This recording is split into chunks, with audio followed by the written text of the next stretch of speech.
it okay if I stand over here, Holden? Okay. So good morning, everybody. Good morning. Okay, thank you. All right, my name is William Cannon, and if you're not here for AutoScaling and OnDemand Deployment, you're in the wrong room. Now's your chance to bail. A little bit about me. I'm a co-founder in a company called Hospitality Pulse. It's a very long name, and we do some complicated stuff, so that's why the name is so long. I've been using SaltStack for about 4 years. This is back when there wasn't config management. It was just remote execution that usually worked. So it's come a long way. I'm one of the certified engineers. I took that at the first SaltConf, so if you are in those low numbers. And my co-host a SaltStack meetup in Minneapolis. So this talk is listed as a use case type talk, and that's very much what this is going to be. The company that I work in is small, and it's called Hospitality Pulse like this. So what we're going to do is kind of go through the history of how we got to where we are today. And I'm just going to say a quick word about my company. What we do is really figure out something that sounds really easy, which is what we all took for granted when we came to the hotel, which was we booked a room, somebody put us in a room, it matched what we said, probably. That's actually a really hard problem. It's an optimization problem. And what we do is we take thousands of reservation information per hour or minute, it just depends, from lots of hotels. And we figure out that if Bob or Susie come in, who should be upgraded, who shouldn't be upgraded, how that impacts the future for the next 2 weeks in terms of revenue. And it's this hard, thorny problem that probably none of you have ever seen or cared about. But it bothers hotels a lot, so we solve that. So here's the agenda. I'm going to walk you through sort of how we got to where we are today. And we're in a good place, so you're going to end up happy, I think, with what you see. Toward the last half, it's on-demand deployments and auto-scaling deployments, kind of getting into the meat of how that happens. And it's important to see how we got there to understand why it works the way it does. And if at any point there's some questions, throw your hand up, and if I don't hear you, say something, and feel free to ask. So here's the background. We're all in on AWS. I mean, we really are a small company. We're not going to run our own infrastructure. It's kind of crazy, anybody that does that now, unless you have a specific reason. And what that means is we're using a ton of stuff. Everybody uses EC2, some S3, some ELBs, DynamoDB. We're using Aurora, which is on there. And most of the really good solutions that we use, it's a combination of SaltStack and Amazon. Because we can leverage both of those to make it very cheap for us to run our infrastructure and very resilient. And it would be really hard to do those things on our own. Oops. Okay, so this is how it started. A couple of guys were trying to start a company. And they said, look, we've been developing on these desktops, and it's kind of a pain sharing this code, and we want to show the code to other people. Can you just help us set up a server, somewhere? And I said, sure. Yeah, I've got a little break in my schedule. I was doing consulting at the time. So I set up some just really simple, this is supposed to be an EC2 server, some really simple server. There was no config management. There was no remote execution. And it was all just done with bash scripts. So really old school. And I created an AMI, so if the whole thing blew up, just relaunch, right? And this was great at the time. They said, oh, this is wonderful. Now we can show people. We can try to get some investment money. This is wonderful. And everything was great for about 6 weeks. At that time, my buddy said, hey, deploying really stinks. We're like physically copying files up there or doing some git pull, and it doesn't make sense. And they said, this is on. Okay, they said, can you help us with deployment? And I said, okay, I've got about 2 weeks in between this gig and the next gig. And doing deployment is not really something I was excited about. So I said, here's the deal. I'll do it, but only with 2 requirements. Requirement 1 is that I will never have to do a deployment. So I will make a tool, and it'll probably be great. It may crash and burn. Requirement number 2 is I'm going to use something kind of new and kind of edgy, and it'll be super fast. And if it works, it'll work in parallel, and it'll just keep working as you guys grow. And if not, and it crashes and burns, then I'll replace it with something like Fabric and Python. So obviously, I base this on SaltStack. So it doesn't look a lot bigger at this point. It's one server, and at this point there was a master and a minion, same box. And I wrote a custom runner to make it easy. You could say, deploy my app in this environment. And it was a runner and execution module. It was really simple. And these deployments, it worked really, really well. So previously, I did a lot of deployments with Python and Fabric. And they took anywhere from 60 to 90 seconds. And it wasn't really in parallel. And sometimes there's issues over SSH. This deployment took 6 seconds. And let me say it again, 6 seconds. So these guys were through the roof happy. I mean, this was just, you could just push the button all day long. You know, oh, this code works, great. Push the button. Oh, now I can test it. This was brilliant. Just loving it. This is from a blog post I did a long time ago. I was happy with it and I was trying to share. But that's why I'm doing this presentation. I like to give back and show like things that work for us. So really this phase up here, you probably can't read it. It's the build phase. And it's really happening on the Salt Master. And all it's doing is saying, okay, I pull from different Git repos and I combine these and I do a little massaging of data. And then I copy it as a tar gzip into the Salt file system. And then I run the Salt runner, which uses a Salt client. Just the same thing as like when you say Salt, do something with targeting, you can do it programmatically. So that's what I did. And so this is really an explanation of how the targeting works. So it's like grains. Am I supposed to do this? No. Okay, well that's a no op, you discard it. If you are, you do something. So this is the execution module area where you're doing something.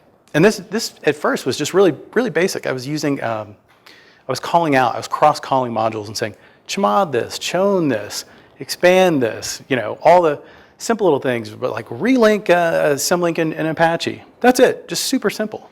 But this super simple thing was amazing. 6 seconds. And so, I mean, it was just phenomenal. And that worked really well for a while. But having a QA and a stage and a prod and everything on one box created problems in terms of database table names and things of this nature, right? And so it was like, hey, can you help us out a little bit more? So at this point, I put my thinking cap on. I said, okay, let's take we call it the command and control for Salt Masters. Let's take that out of that box. We'll have 2 separate boxes. They get kind of a full LAMP stack. But at this point, I realized bash scripts for config management and whatever, that's ridiculous. I'm using Salt for remote execution. It's working brilliantly. Why don't I go look up the docs, which were not so good then, and figure out how to do this config management? And it turns out it was really simple. We made a state for Apache, a state for PHP with some libraries, a state for MySQL, put on a Salt minion, and the grains. So the grain in this one would say prod, and the apps we wanted to run. And the grains on here would say stage, and the apps you want to run. So super simple, works great, everybody's happy, for like another month or 2. So what we realized here was that this is going to keep expanding. And after you deploy and you have one server, you can just say, well, let me just open that up in a web browser and see if that worked. Okay, it worked, right? Cool, easy, everybody's happy. But it doesn't work well when you start to add multiple web servers. And I did a little brainstorming and thinking about this. And my first thought was, hey, why don't I just write something that'll check if an app is working correctly? And my second thought was, wow, that's a really bad idea. I'm always going to be behind what the features in the app are. How do I know what features to check?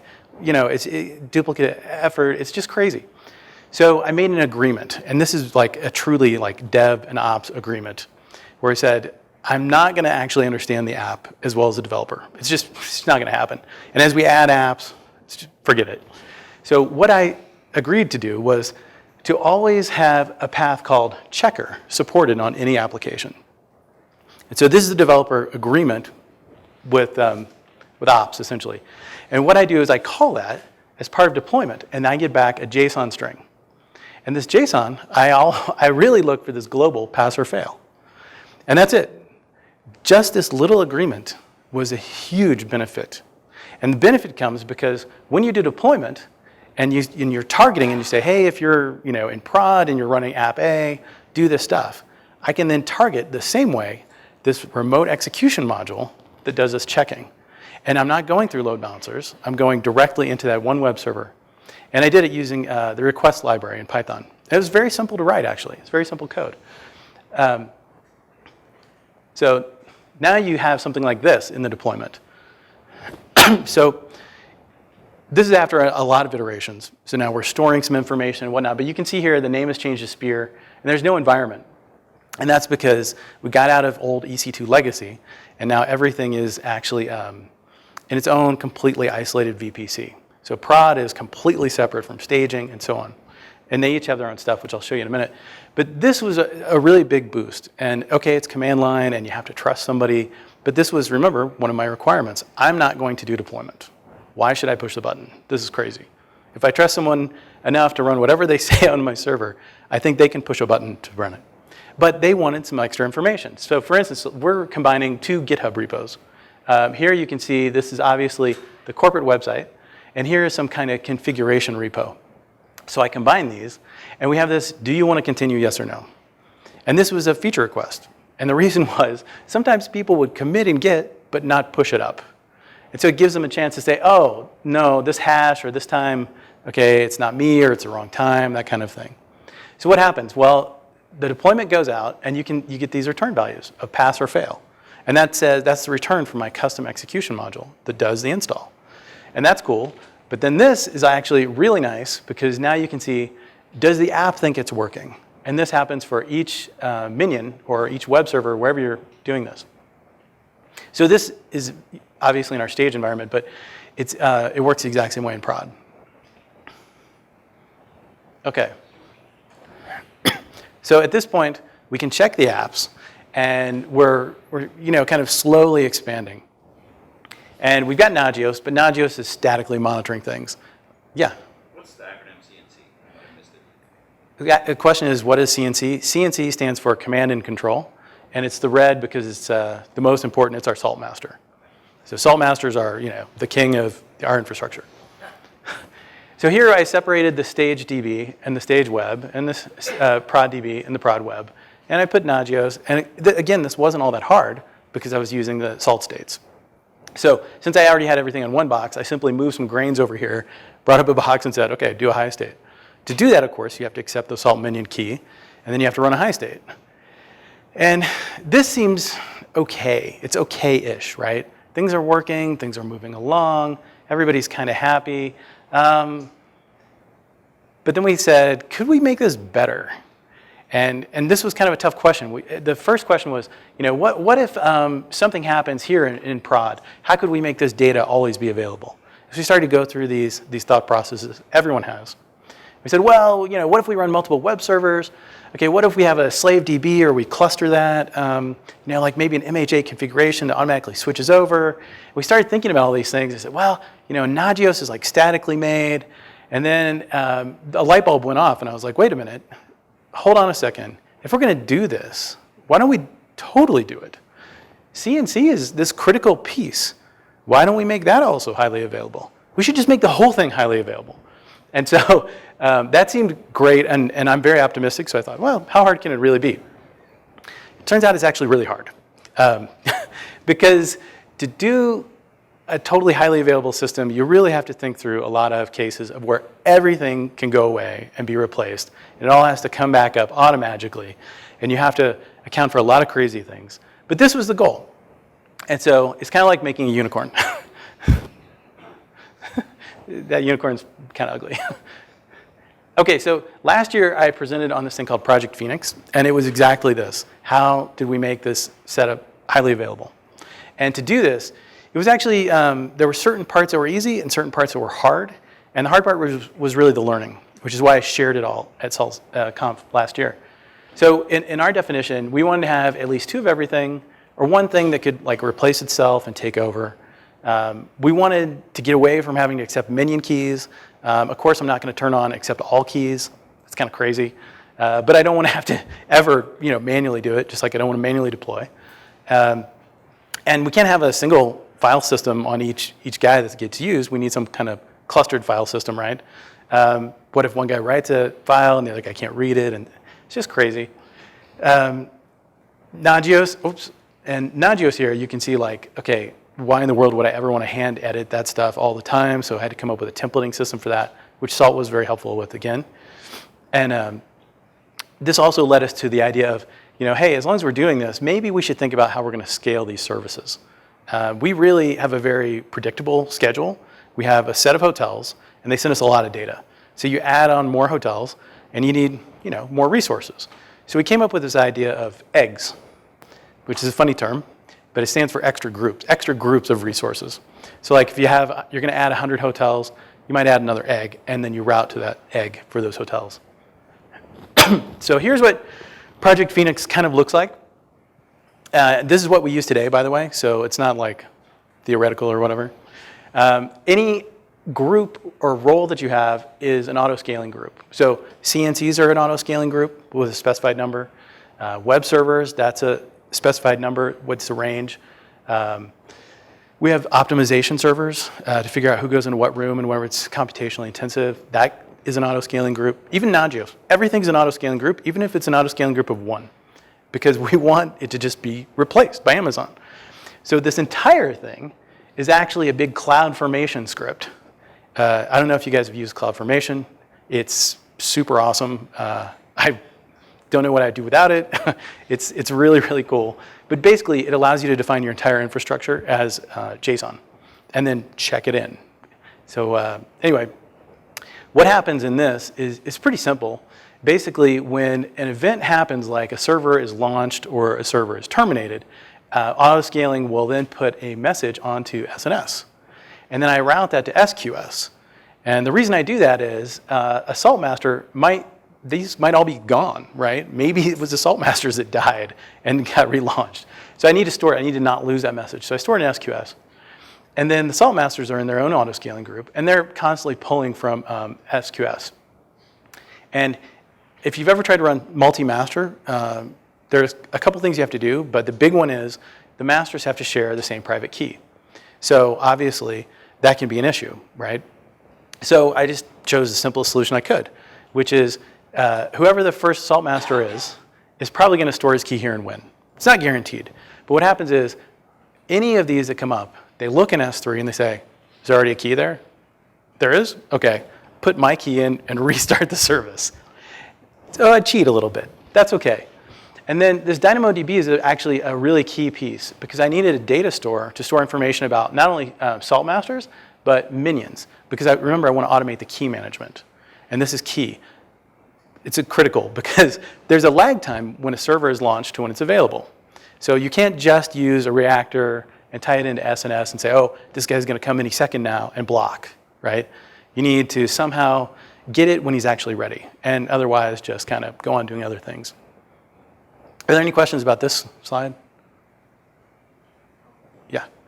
What exactly are you using SQS for? I didn't quite understand that part. Okay. The question is, what did I use SQS for?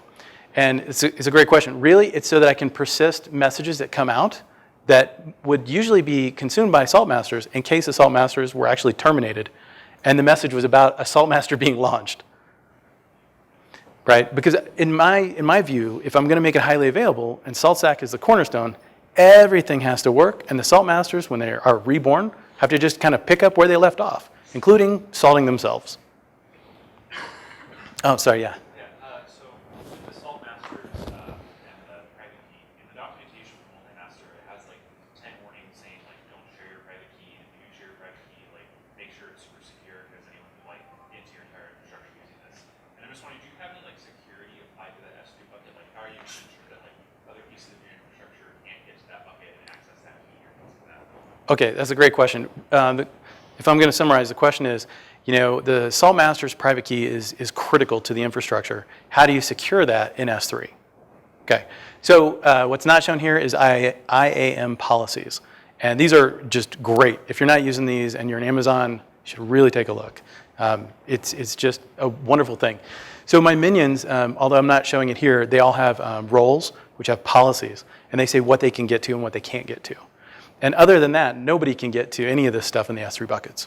So, okay, Amazon could get to my saltmasters, but all right, they're running my virtual machines. They can kind of do stuff anyway. I mean, probably not, but we'll see. So how does this automated key solution work? And this is, it's a critical piece because everything kind of runs off of the start of these keys setting up the communication between the master and the minion. So what happens, if you remember, the masters are populating these DynamoDB databases.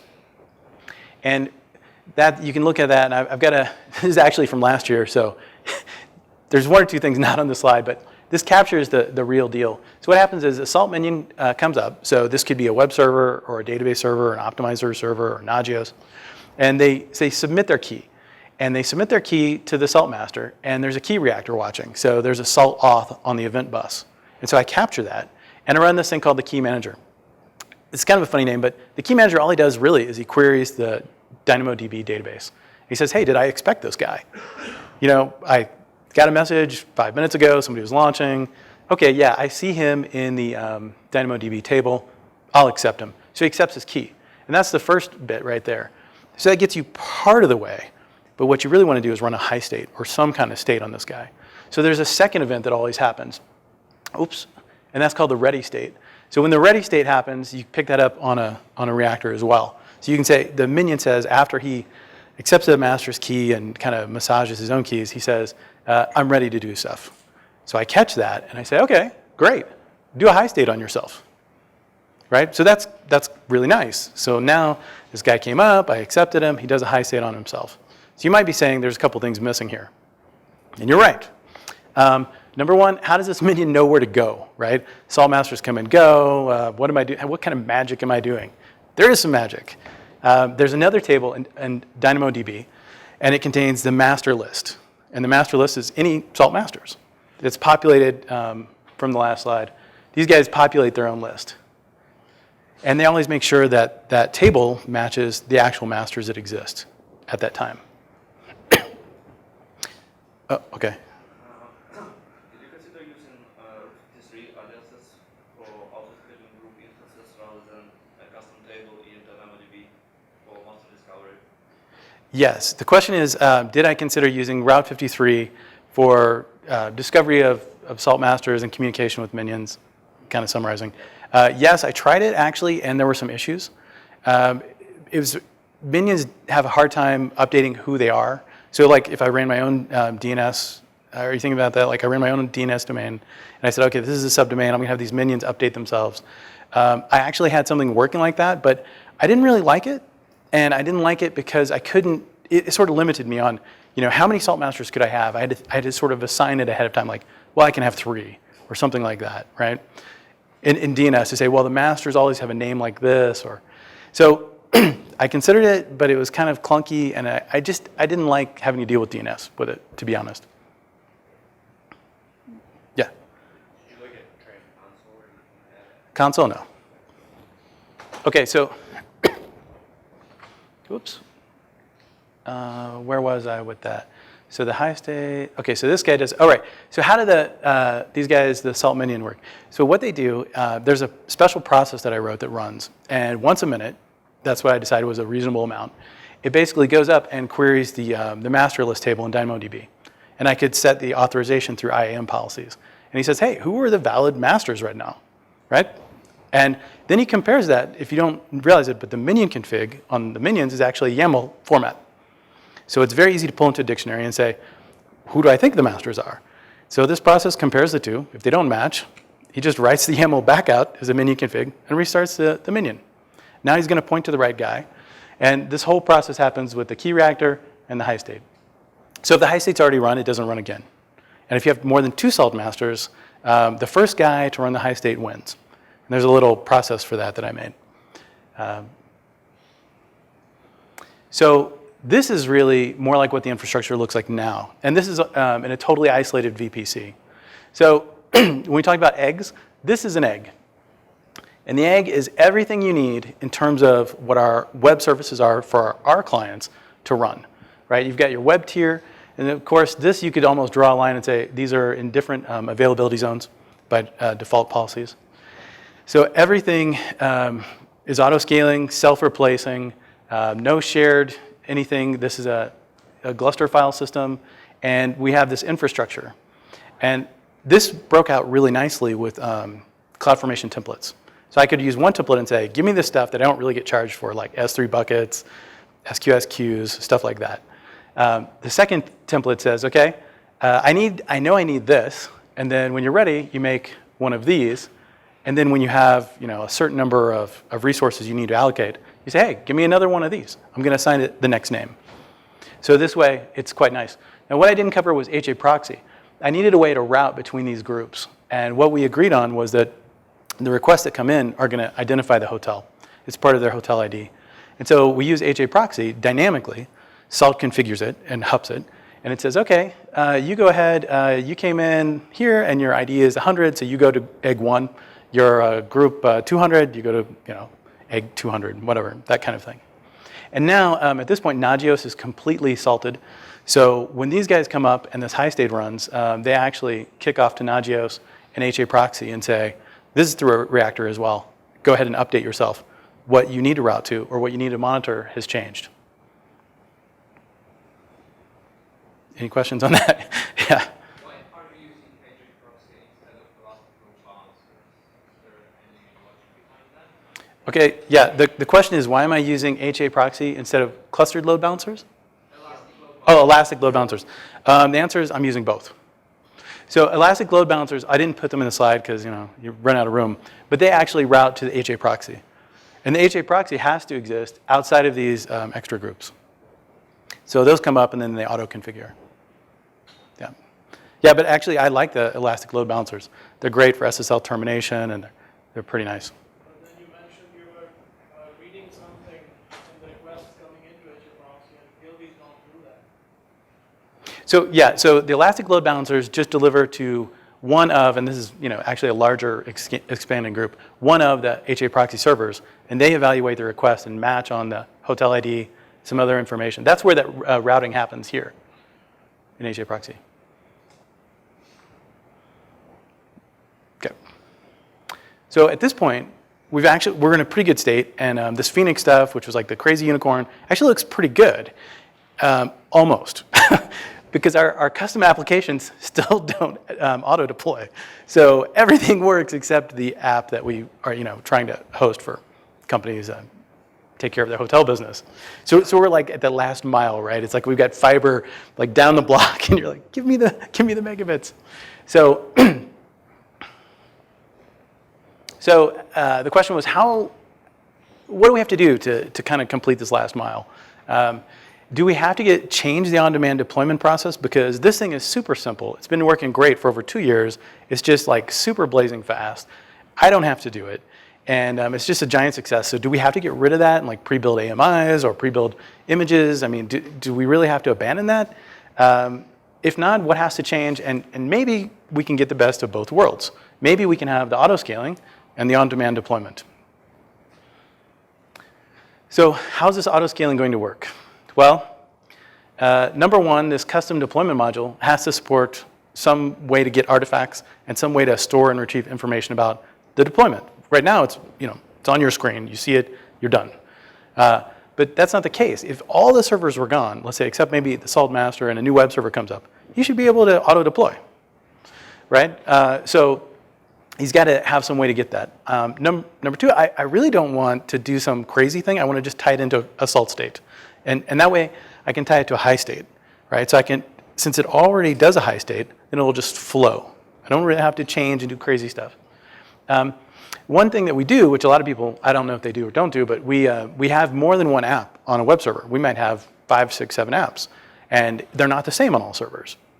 And there are some reasons for that, but basically, you have to figure out, well, what apps should be installed on this server, and then go find out what to do and where to pull it from, and then record. Before you saw the result of the deployment, and then you saw the result of the check your test.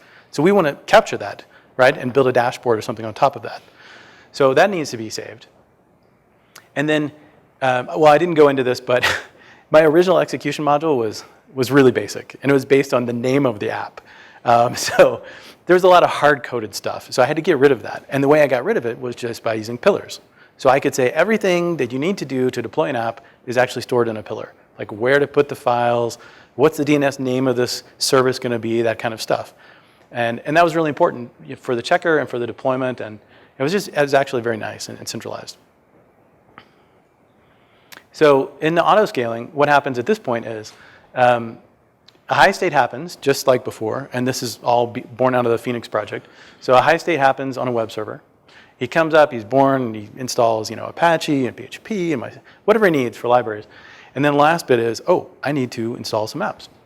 So he looks up in a target table in DynamoDB what he should get, goes up to S3, grabs it, installs it, records the deploy and the checking process. And then we hit a reactor that says, okay, Nagios, this guy is new, an HA proxy, you need to start routing to this guy. And that happens basically for any of the apps that are on the server at that time. And so now, if that works, then what do we have to change in the on-demand deployment? Well, what we're doing is we're filling those tables of what should happen through the on-demand deployment. So the first time you want to deploy through an on-demand deployment, or through an auto-scaling, you first have had to have deployed it on demand because it populates the tables. I said that kind of crazy, but before you can deploy in an auto-scaling way, you have to deploy the app once through on-demand. That's a better way to say it. And so we record the results of the deployment up into DynamoDB. So now there's a central spot. We push the build artifacts into long-term storage, which is S3 for us. And we put all the deployment info into NicePillar. Implicit statements like before you can use AutoScaling, you need to deploy the version manually for the first time. Okay.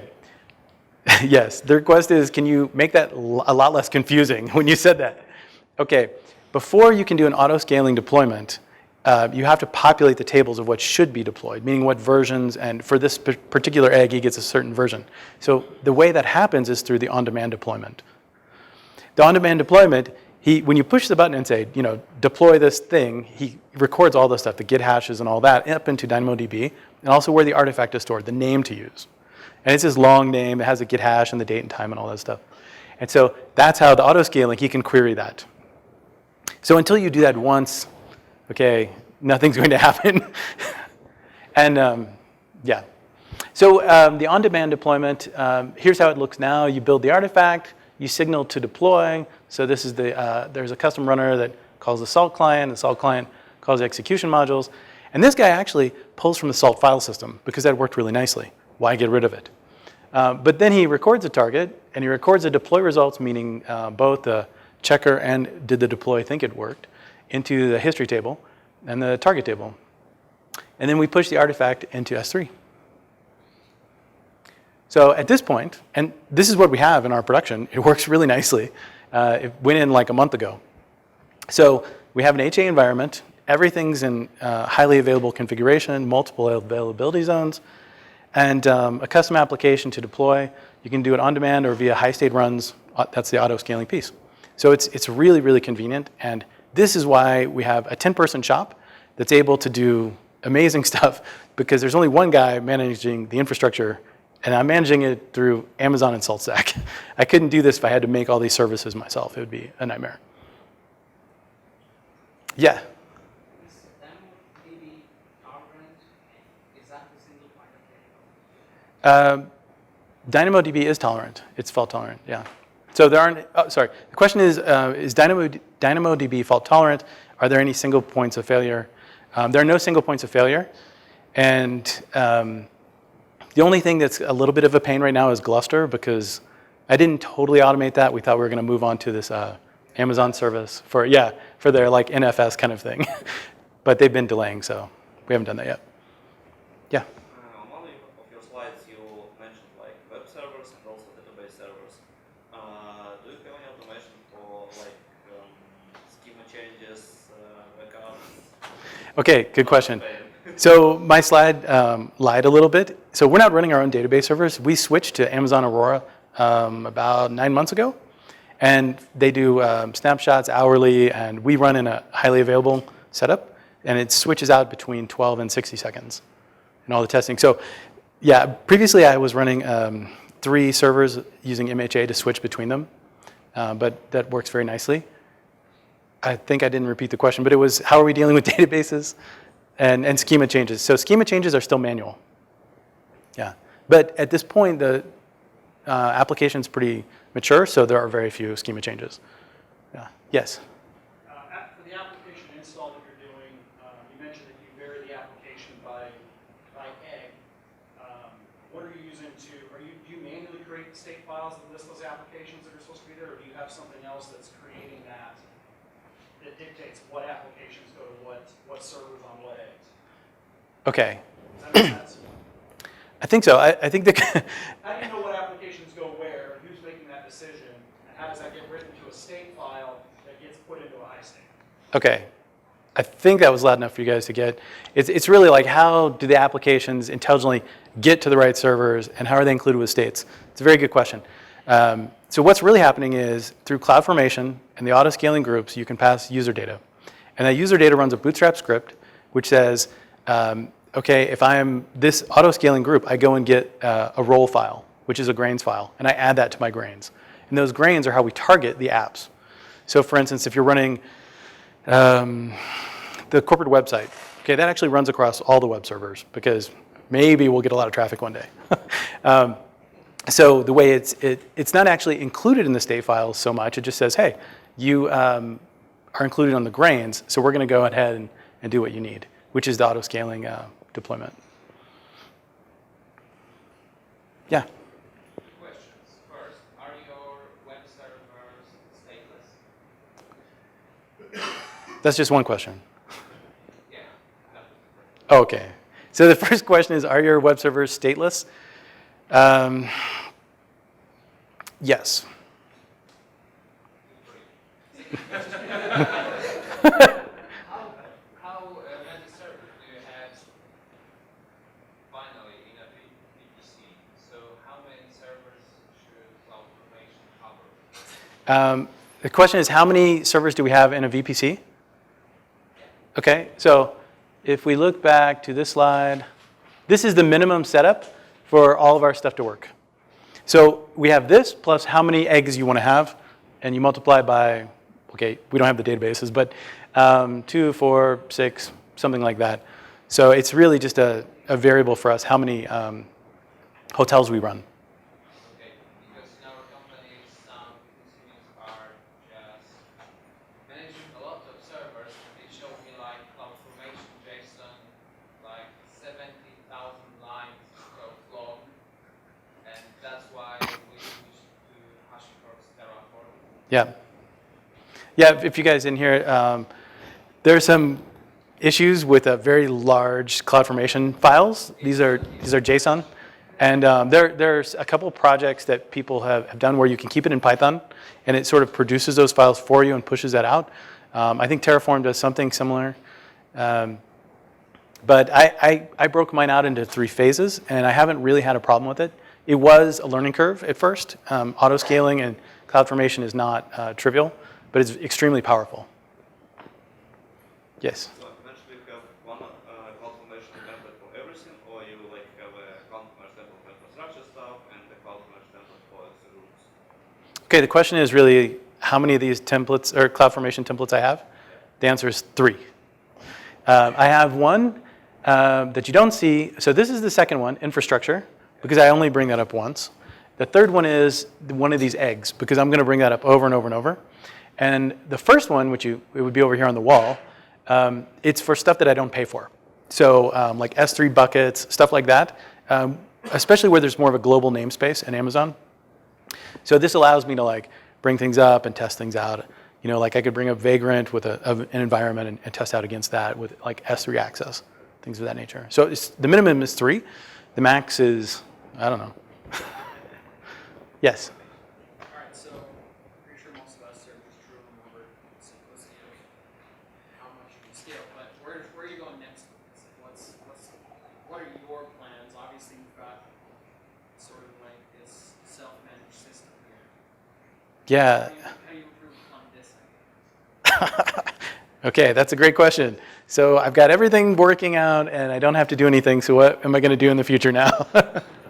That's just my paraphrase, but yeah. You know, the answer is I'm not really sure. This was like, you know, everybody says I want to replace myself with a script, that kind of stuff, and I didn't really replace myself, but I replaced a lot of what I was doing, and we're really happy with it. Now I'm looking at maybe automating security tests and tying that into SaltStack and launching VPCs outside of this to sort of attack it. through staging, things like that. But to be honest, I don't have an exact roadmap. We're still trying to decide what's the next big thing we want to tackle. Because this was a really big deal for us. Yes?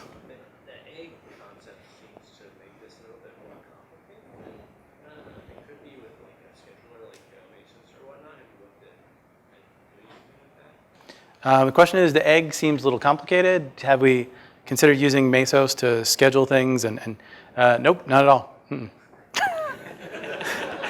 I looked at Kubernetes and I looked at Mesos and I evaluated a few things and I said, well, okay, these are awesome, but I don't know that I need it. So the egg thing, it's actually not that complicated. It's really just this routing piece that is a little interesting to dynamically update. Yeah. Salt has all these BODO underscore states that will let you essentially like half-ass do confirmation stuff. It does it all, like managing Salt states. It's a good question. So the question is, BODO has a bunch of, can you say it again? Salt has a bunch of BODO underscores. Okay. Yeah, Salt has a bunch of BODO underscore states. And did I consider using them or did I use them? I considered it. I didn't use them. I did a lot of this Phoenix project stuff before SaltConf last year, and those were very new states. I think a lot of those were contributed by Lyft. And I talked to Ryan Lane about it, and they sounded great, but yeah, I just had to make stuff work at the time. So I didn't want to go through the iterations of them changing the stuff. And it didn't exactly follow the same model. Those have more the model of you're launching some small piece, and I really wanted to just kind of, get all the infrastructure stuff done and then just kind of add another group inside each time. So I just parameterized things and made it kind of simple.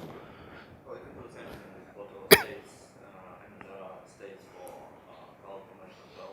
Yep. But they are I think you had a question. Yeah, could you go a little slightly more in depth about how you got from SQS to the reaction and using requests? Yeah. Was there a salt function that automated the polling? Was it a custom cron job? No, I did a lot of programming for this. A lot of the things that came out in Salt in the last year and a half weren't quite there when I started this. So what I did is, I mean, it's really easy. I used BODO to just poll on an SQS queue. And what I did is I saved information about an environment into a specific directory under etc salt. I made my own directory, HA, for HA stuff. And so I pass these parameters in when I initiate the CloudFormation, and that sticks with the stack. So, and you can populate those out of things that happen in CloudFormation. So when it brings us up, right, so this is like an entire environment for stage or for production. So this stuff just flows through, and the targeting happens automatically. So these guys know which guy to target because it's actually on their file systems. I guess what I was asking, how does the message get from SQS? Are you using Okay. scheduler or? No, that's a good idea. I didn't do that. No, I made a service that would check once a minute for that, as well as once a minute on all the minions for who's the right masters. And that service just polls SQS. It's a really simple service to use, so it wasn't a big deal. And I don't mind. I kind of like programming, so it was fun. Yeah. You said that all your minions notify SNS and then SQS. Why not bypass SNS and just go send a message to SQS? Okay, so the question is, why don't I just bypass SNS for all these minion messages? And the answer is, it's not me. It's the AutoScaling Groups will allow you, at least at the time, they only allowed you to send messages via SNS. And so the AutoScaling Group would automatically populate into SNS, and I just said, okay, I want this SNS to have a target of SQS. Usually people send out emails or send in messages on web server or whatever. But this allowed me to have all these servers die and not lose the message since it was in SQS.